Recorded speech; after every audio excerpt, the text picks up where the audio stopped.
So how y'all doing? Yeah. So how is my 2020 virus doing today? I hope y'all's well and staying out the way.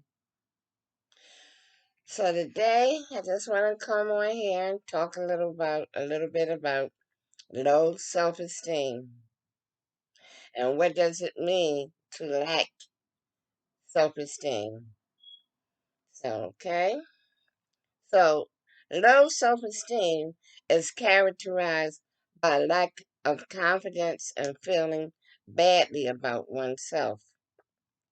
People with low self-esteem often feel unlovable, awkward, or incompetent.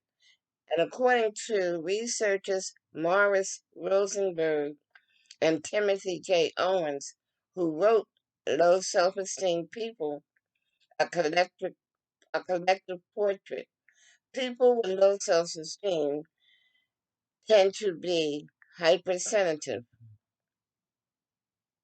hypersensitive, and they have a fragile sense of self that can easily be wounded by others. So furthermore, people with low self-esteem are hypervigilant and hyper alert to signs of rejection, inadequacy, and rebuff, right? Rosenberg and Owens. So often, individuals lacking self esteem see rejection and disapproval even when there isn't any. So the danger always lurks that they will make a mistake, use poor judgment, or do something embarrassing, expose themselves to ridicule, behave immorally or contemptibly. Life in all its variety poses an ongoing threat to their self esteem. So while everyone's self esteem is vulnerable to other people who may openly criticize them, ridicule them, or point out their flaws, I would argue that an even greater threat to each person's self esteem lurks within. So, as observers of our own behavior, thoughts, and feelings, we not only register these phenomena and consequences, but also pass judgment on them. Thus, we may be our most severe critic, berating ourselves mercifully when we find ourselves making an error in judgment, forgetting what we should remember, expressing ourselves awkwardly, and breaking our most sacred promises to ourselves, losing our self control, acting childishly, and in short, behaving in ways that we regret and may deplore. This harsh inner circle, which Dr. Robert Firestone refers to as the critical inner voice, contributes to a negative perceived self. Having a negative perception of oneself can have serious consequences. For example, if someone believes that other people don't like them, they are more likely to avoid interaction with others and are quickly to react defensively, cynically, or even lash out. Rosenberg and Owen argue that the nature and degree to which we interact with others is strongly influenced by these perceived selves, regardless of their accuracy. So, indeed, our perceived selves represent one of the most important foundations on which our interpersonal behavior rests. Furthermore, when we perceive ourselves negatively, whether we label ourselves awkward, unlovable, obnoxious, shy, etc., it becomes more and more difficult to believe that others could possibly see us in a positive light. In a nutshell, to have low self esteem is to live a life of misery, concludes Rosenberg and Owen. So, overcoming low self esteem. The good news is that it is entirely possible to overcome low self esteem. There are two key components to combating this negative self image. Now, the first is to stop listening to your critical inner voice. The second is to start practicing self compassion. Stop listening to your inner critic. The critical inner voice is that internal observer that hurtfully judges our thoughts and actions. Now, this nasty inner critic continually nags us with a barrage of negative thoughts about ourselves and the people around us. It decimates our self esteem on a consistent basis with thoughts like, you're stupid. These are things you're telling yourself. You're stupid. You're fat. Nobody likes you. You should be quiet. Every time you talk, you just make a fool of yourself. Why can't you be like other people? You're worthless. And these are some things I was saying in the other two videos I made on domestic violence, narcissists, and homelessness. And I mentioned that a narcissistic person or abuser in general will say things to you like, you're stupid, you're fat, nobody likes you. You never get anyone else because you have too many children. And these are the things that tell you that you're too old, you're ugly. They say all these things to bring your self esteem down. And after a while, you begin to believe all these things because it's been so embedded in you. So, in order to overcome low self esteem, it is essential that you challenge these negative thoughts and stand up to your inner critic. Now, the first step is to recognize when you start thinking these kind of negative thoughts about yourself. Then you can choose not to listen to your inner critic's character assassinations or bad advice. It can be helpful to imagine how you would feel if someone else was saying these things to you. You'd probably feel angry and tell them to shut up or explain that they're wrong about you. Take this approach in responding to your inner critic. See, because then you begin telling yourself that these things are true. All these things that your abusers have told you is going to be so embedded in your mind and in your head that you're going to believe these things. And you're going to start telling yourself, well, yeah, I am too fat. I am too old. So, I'll never get anyone else. I can't go back to school. I don't know anything. I'm stupid. I'm dumb. So you really start believing all this. So one way to do this is to write down all your inner critics' criticisms on one side of a piece of paper. Then write down a more realistic and compassionate appraisal of yourself on the other side. So, for example, if you rate a self criticism like, you're stupid, you can then write, I may struggle at times, but I am smart and competent in many ways. Okay? Challenging your inner critic helps stop the shame spiral that feeds into low self esteem. When you recognize the critical inner voice as source of your negative self attacks, you can begin to defy this inner critic and see yourself for who you really are. Start practicing self compassion. So, in many ways, the cure for self esteem is self compassion. Self compassion is the radical practice of teaching yourself like a friend. It is a wonderful way to build more confidence in yourself. Research has shown that self compassion is even better for your mental health than self esteem. So, Dr. Christian Neff, who researches self compassion, explains that self compassion is not based on self evaluation or judgment. Rather, it is based on a steady attitude of kindness and acceptance toward yourself. Okay?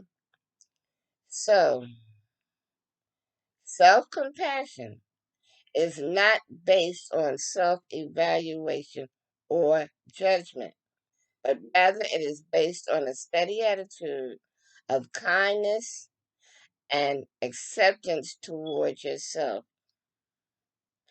While this may sound simple, treating yourself with compassion and kindness may be challenging at first. But however, you will develop more self compassion as you practice over time. So, here are the first three steps for practicing self compassion.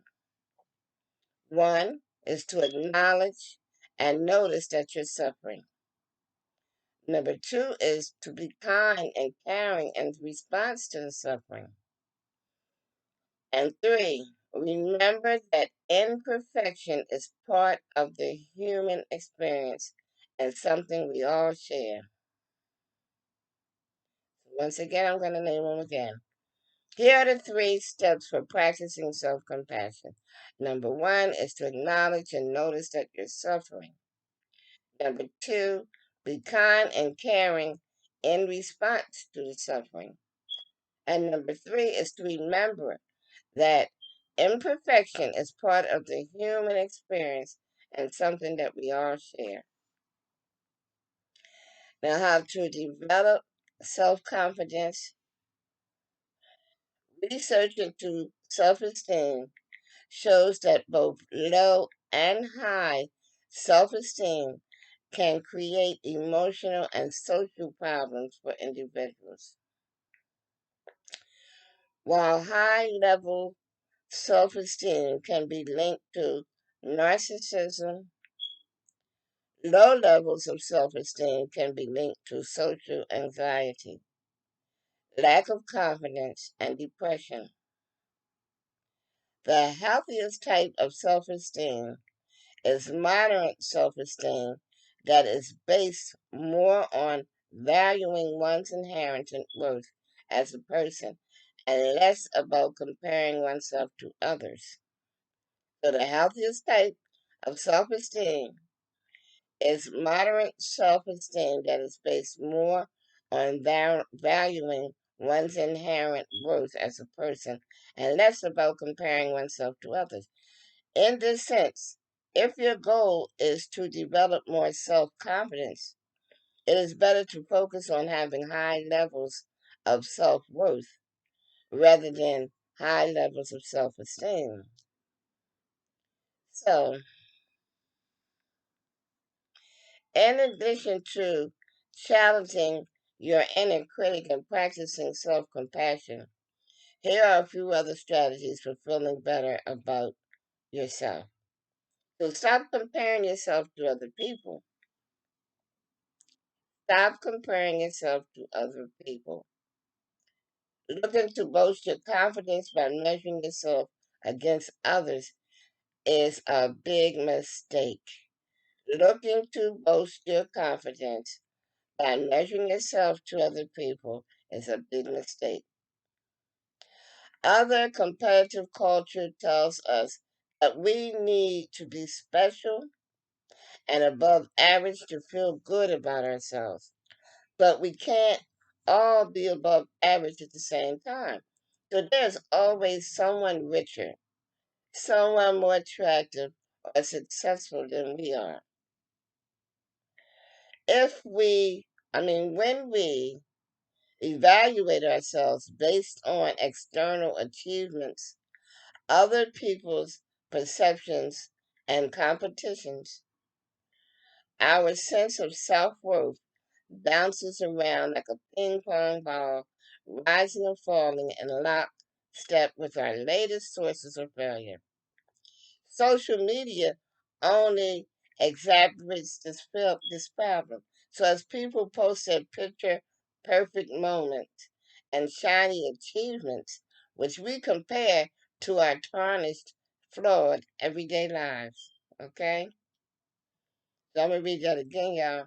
Social media only exacerbates this problem as people post their picture perfect moments and shiny achievements, which we compare to our tarnished, flawed, everyday lives.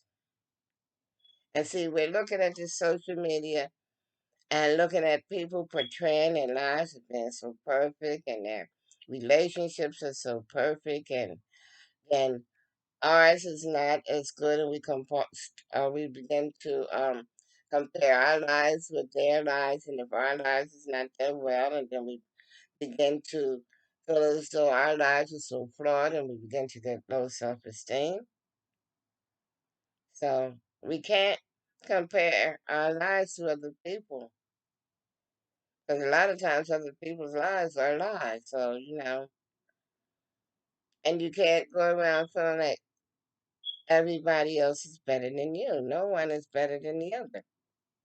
So in order to build a healthy sense of confidence, we need to stop comparing ourselves to others. Instead of worrying about how you measure up to the people around you, think about the type of person that you want to be. Stop comparing yourself to other people. Concentrate on you and think about the type of person that you want to be for you. Set goals and take actions that are consistent with your own values. Live up to your own moral code. Self confidence and self esteem are built on self respect. Self confidence and self esteem are built on self respect. So if you live a life that is in line with your own principles, whatever they may be, you are more likely to respect yourself, feel more confident, and even do better in life.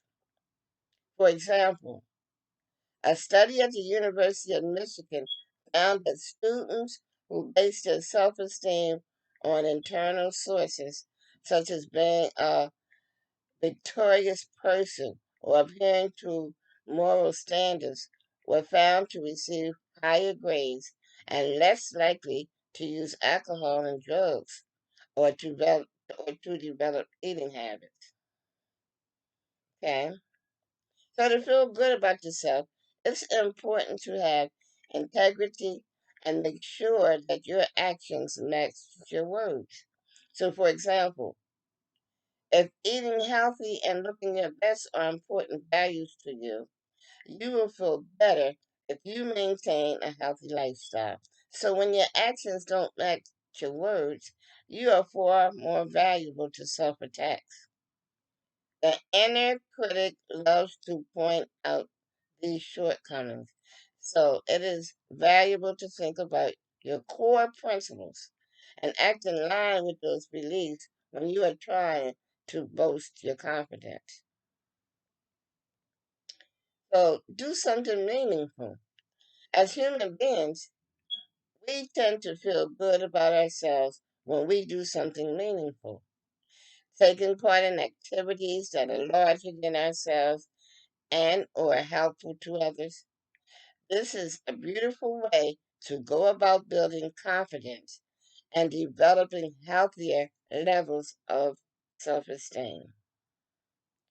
So, do something meaningful as human beings. We tend to feel good about ourselves when we do something that's meaningful. Taking part in activities, doing volunteer work. So, it is a beautiful way to go about building confidence and developing healthier lives and self esteem. And studies show that volunteering has a positive effect on how people feel about themselves. Okay. And like I said, I started out as a volunteer with domestic abuse. And before that, I used to believe that the people that volunteered were people that didn't work and people that had money so they could afford to volunteer, do volunteer work and whatever, you know. But when I first became a volunteer for the domestic abuse organization, it made me feel real good about myself, and I wasn't getting paid at first until I got hired on. But I felt good for doing this volunteer work because it was really something I never thought that I would do. Because, like I said, I thought only people that had money and time, could do volunteer work. So now studies show that volunteering has a positive effect on how people feel about themselves. Researcher Jennifer Croker suggests that you find a goal that is bigger than yourself. When pursuing meaningful activities, it is important to think about what feels the most significant to you. And for some people, this may mean volunteering at a homeless shelter, tutoring children, taking part in local politics, gardening with friends, etc. Now, follow the breadcrumbs of where you find meaning, and you may find your self esteem along the way. Follow the breadcrumbs of where you find meaning, and you may find your self esteem along the way. Yes, that is so, so true. So, I'm going to go over the 7 practices to keep calm in the face of uncertainty. So, uncertainty is likely a mild way to put how we're all feeling right now. This year has presented so many shocks to our systems. Many of us are struggling to retain any sense of here I go with words, y'all, equilibrium. The deer and the headlights feeling of what comes next has our anxiety at peak levels. Yes. And I know that's how I be feeling right now with all this stuff going on. And I know a lot of us are sitting back saying, what is coming next? Because you just never know anymore. So while there are real circumstances in our lives that are causing us concern, there are also real techniques we can and should use to calm down. It's okay to give ourselves permission to seek a little bit of peace right now. Yes. Here are the 5 ways to help you do it. The number one is to feel your feelings. Although we may feel like our emotions are all over the place, our anxiety can become even more overwhelming when we're attempting to bottle our deeper feelings of sadness, fear, or anger. Take a time out to simply sit with whatever your feelings. Allow yourself to cry, shout, or express whatever core emotions may be stirring within the surface.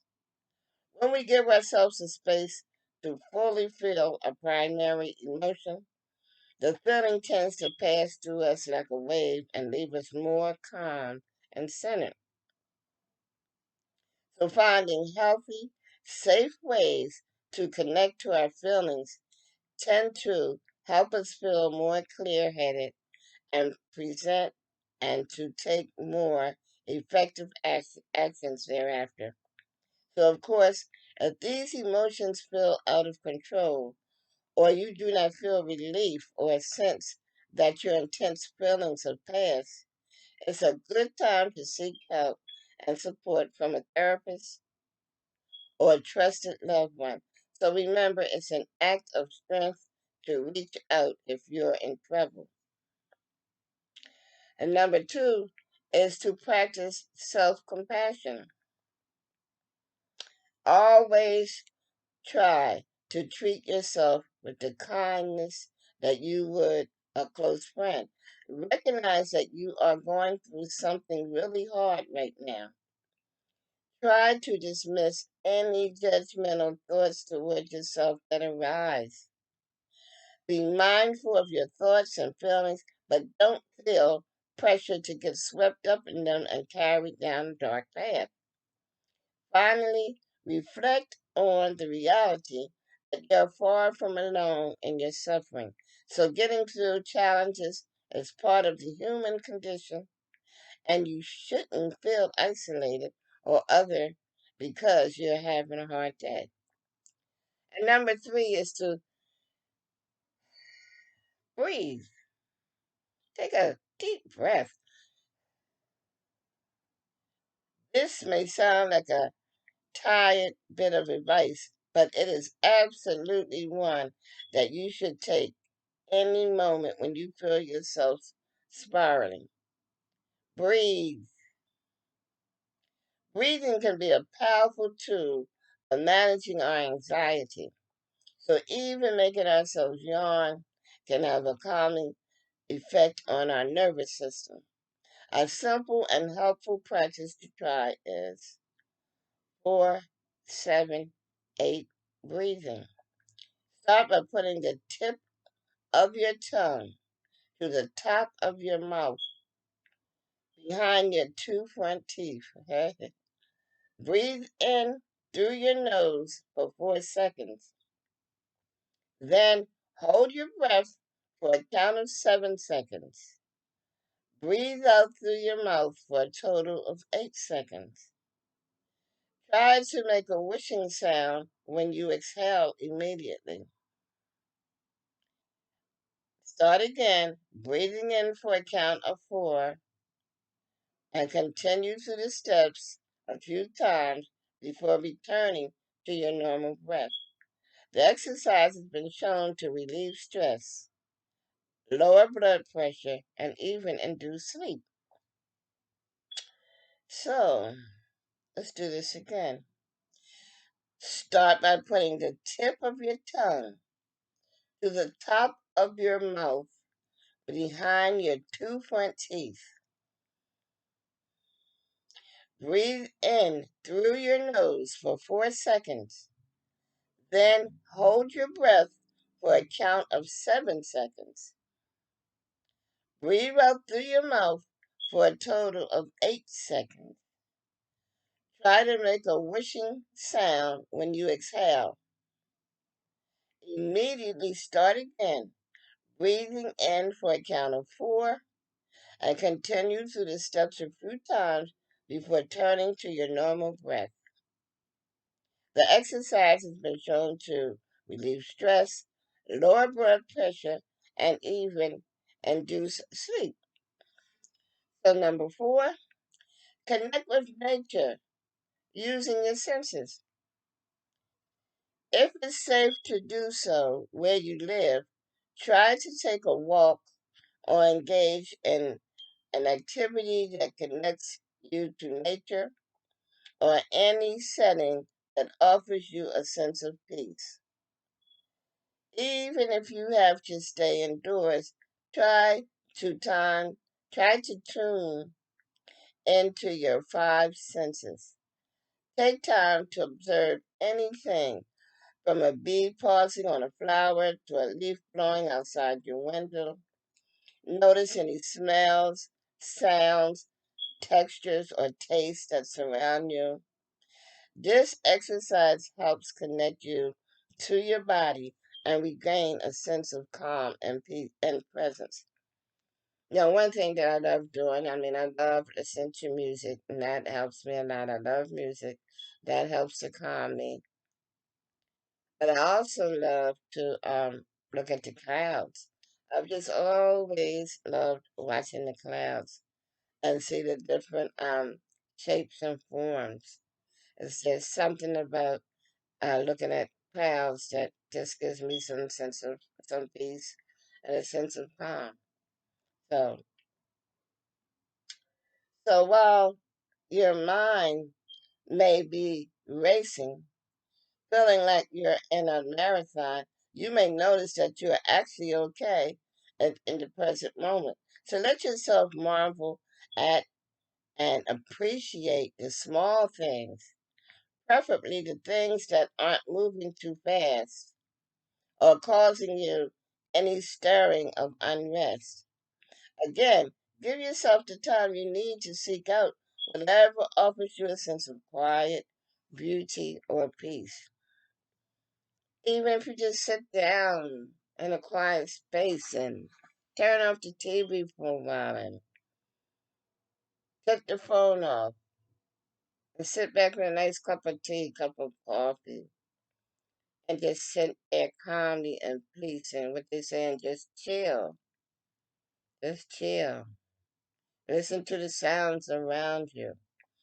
Put on some soft music and you see how much better you feel. Do some exercise. Take breaks from technology. I just say that. So it's important to be informed, but we all need breaks from the wild west that is the internet.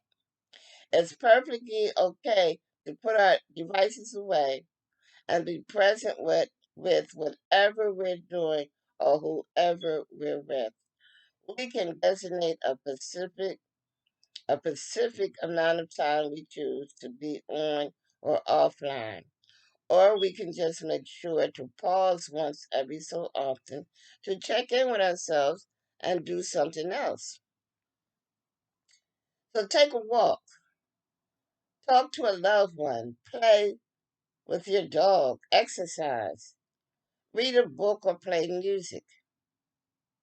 Whatever activity we do as a distraction from screens is fine, but it's best to try things that feel more soothing and centering. For instance, we may seek out a friend, but we should choose one who doesn't make us more anxious. And that's a good one. You gotta beware those type of people. We may seek out a friend, but we should choose one who doesn't make us more anxious. Or we may listen to music that makes us feel slowed down, etc. And number six is slow down to connect. Anxious moments are a good time to slow down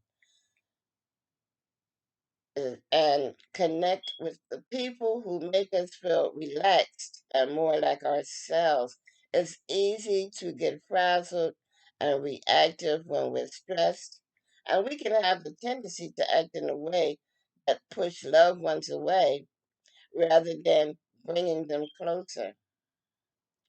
It can be a gift to ourselves to press pause on whatever is going on and take time to connect to our partner, a close friend, a relative, or our kids in a way that's genuine and personal. So we may open up about how we're feeling or try to share a more lighthearted moment or activity like playing a game. Whatever we share, we should give ourselves permission to be present. We may notice anxious thoughts arise, but we can meet them with a mindful dose of curiosity and acceptance. Remember, we do not have to be carried away by these thoughts. We can simply bring our attention back to the person we're with. Don't let your mind stray. Seven, ground yourself in the present. Some moments are really hard to live through, but really does harping on the past or categorizing over the future serve any purpose other than making us suffer. So, some moments are really hard to live through, but rarely just harping on the past or catastrophizing over the future serve any purpose other than making us suffer. Because, first of all, we cannot change the past. We can only try to get better. Sure, we can learn from mistakes and make changes, but the only moment we can ever experience is the one we are in.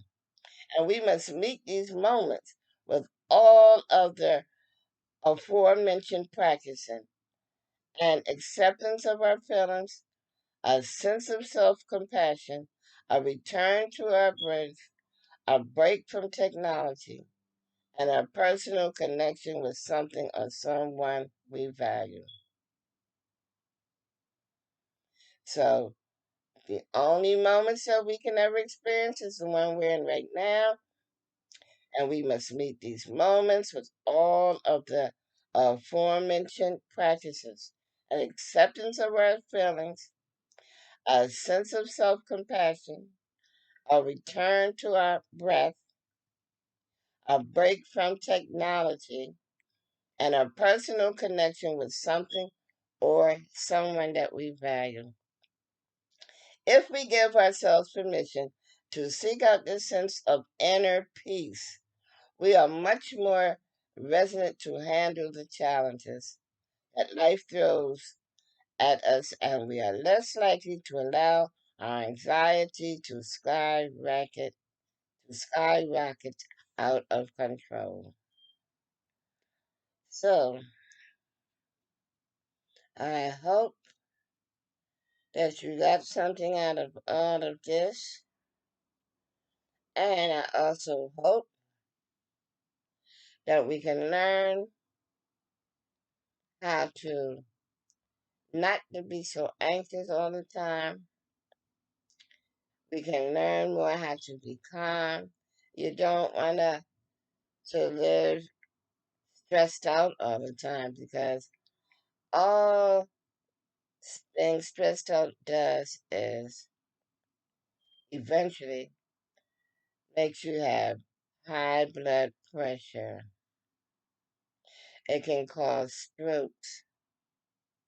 And these are things that you don't want to happen. You don't want to stay tensed up all the time because it's not good for your health. And staying stressed out and having low self esteem, all these things, it's not going to make life any better for you. It's only going to make it harder to deal with, and it's going to mess up your health, and then where will you be? So you got to learn these practices and how to deal better with yourself mentally because it's only see a lot of times your mind can play games with you too because you're having all these bad feelings towards yourself when it could be so much easier to be stress free, but only you can do it. No one can do it for you.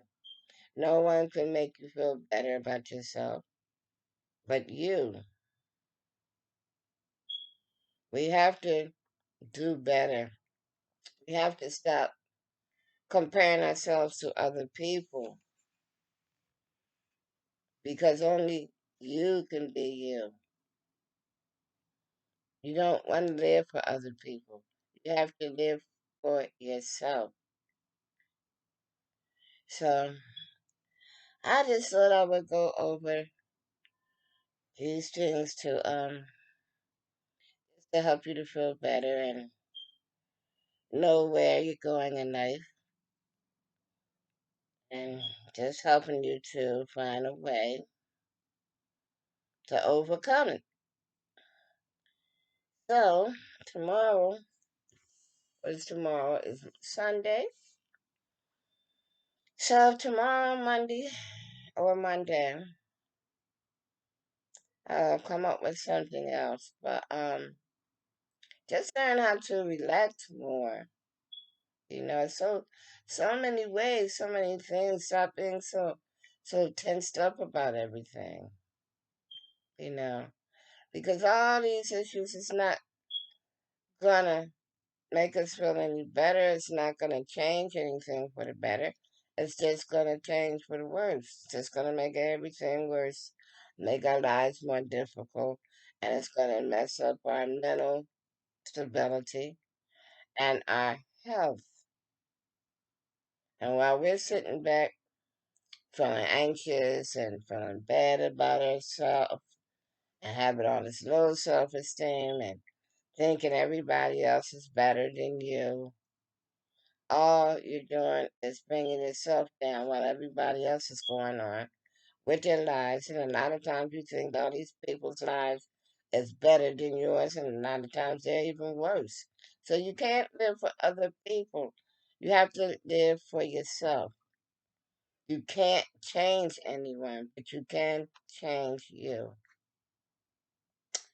So, my 2020 survivors, again, I just hope you got something out of this. And I just want to tell y'all to stay out the way, stay covered up, keep the nose and the mouth covered up, and keep that throat wrapped covered up, and keep those hands covered up. Take them clothes off when you get in the house, and stay 6 feet away. Hey, hey, hey. I just thought I was singing today. 'Cause I know all this time I'm here in my mouth, but I'm here today. I don't know what I'm doing, y'all, but I'm just saying, stay covered up, stay out the way, and we will get through this so that we can see another day. Don't get, don't get dragged down behind what's going on. The Lord has got us. God has got us and He's going to get us through this. So if you believe, you can feel better. If you believe that the Lord will carry us through, I believe and I want you to believe it too. And if you do believe, it will make you feel much better and you won't be so stressed out. You feel good and you have this belief and you know God has got us. He's not going to give us more than we can handle. So you got to show that you can handle whatever he puts in front of us. You got to have that confidence that he will get us through. Without confidence and belief, what have we got, y'all? What have we got? And, you know, a lot of us wish that things were the way it used to be. And it never get back to where it was. But it can get better. At least we got to hold on to that belief anyway. So I'm not going to bore y'all any longer. I'm just going to say for now, like, share, subscribe, and hit that bell. You'll be notified of another video. And I love my 2020 survivors. Yeah. So I hope that y'all like your new name. I couldn't think of a better name than that 2020 survivors. Because we're going to survive through this. We're going to get through it. One day we'll be able to sit back and say, wow, it was rough, but we made it. And that's what counts. We made it. I mean, I'm quite sure a lot of people have been through much worse than this in a sense. Have been through much worse, and you made it. I know I have been through much worse, the way I see it. I've been much through much worse, and I'm still here, y'all. So you gotta be a soldier. You gotta be a warrior. You gotta hit your head. Oh, you gotta hold your head up high, and we gotta walk it out. Yeah, walk it out. And I'm just saying, y'all. Don't be worried and don't be stressful. Stress, like I said, it just causes so many mental problems. You have headaches. Stress causes you to lose weight. I'm quite sure some of us want to lose weight, but you know, stress, a lot of times people so stressed out they won't eat. They so stressed out they take drugs and alcohol because they think that's going to make them feel better. It only makes you feel worse. So you don't even need all that because if you think because you're drinking and drugging that it's going to make you feel better, it's not. It's only going to take the pain away for a moment, but when you go to sleep and wake back up, it's still there. So, with that being said, y'all, I just want to say I love my 2020 survivors, and we're going to get through this. Trust and believe. So, until the next time, I just want to say I love y'all and stay out the way so that we can live to see another day.